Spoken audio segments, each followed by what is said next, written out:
Hi, agents. Today we're going to talk about how to get a seller to reduce their price or even have a conversation with them. So there's 3 prominent tips I'm going to tell you.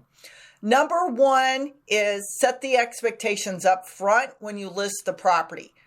Talk about the fact that we are basing the information today upon the last 30 to 90 days worth of history. It could even be the last 6 months worth of history. And so that changes because, as we all have learned recently, the market changes very quickly. And so you need to set that expectation up front. Number 2 is going to be in consistent communication with them. It's always important to reassess what their timeline is, because where they started to where they are when you talk with them may mean that it has changed. So always have a conversation with them about, is your timeline still good?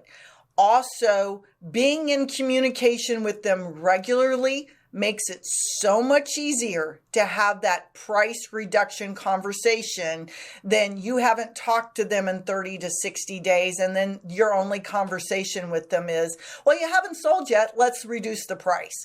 That usually doesn't go over very well. So constant communication, just a side suggestion, put them on market updates so they can see what's going on as well.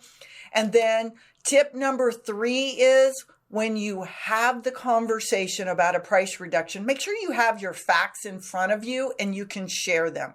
Price reductions are actually really good conversations to have over Zoom, where you can pull up the market stats and go through the last 30 days. It's good to not just look at the sold information, but to look at the pendings, because that's going to tell you the price bracket that's moved in the last 30 to 45 days. And that's a more accurate representation of current market.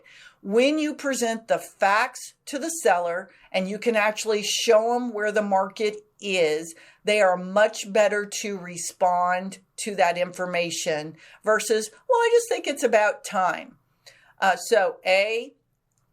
Remember to talk about it up front. B, remember that you want to not only just set those expectations, but you want to be communicating along the way. And C, have those facts. And always, always remember this with sellers.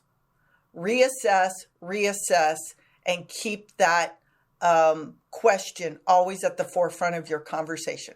So hopefully those tips will help. I'm Missy Stagers, broker owner of M. Stagers Realty Partners. If we can ever answer any questions for you, please feel free to give us a call. Thanks for joining me.